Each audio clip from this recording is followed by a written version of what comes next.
वाशिम जिल्ह्यात शेती अवजारे चोरी करणाऱ्या आंतरजिल्हा टोळीचा स्थानिक गुन्हे शाखेने पर्दाफाश करून 3,45,000 रुपयांचा मुद्देमाल जप्त केलाय। 5 जून 2026 रोजी प्रल्हाद आत्माराम महाले राहणार कळंबा महाले यांनी वाशिम ग्रामीण पोलीस ठाण्यात तक्रार दिली की 2 जूनला रात्री त्यांच्या शेतातील 9 सोलर प्लेट्स चोरीला गेल्या। त्यावर गुन्हा दाखल करून स्थानिक गुन्हे शाखेने तपास सुरू केला। तपासादरम्यान विठ्ठल मंगलदास भगत वय 23 राहणार पंचशील नगर वाशिम यास ताब्यात घेण्यात आले। चौकशीत त्यांनी प्रकाश रवी जाधव 19 वर्ष व गजानन विश्वनाथ कावरखे वय 30 वर्ष यांच्या मदतीने गुन्हा केल्याची कबुली दिली।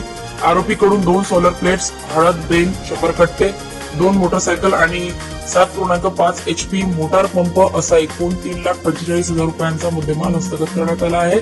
आरोपींनी 7 ते 8 गुन्ह्यांची कबुली दिली असून पुढील तपास सुरू आहे।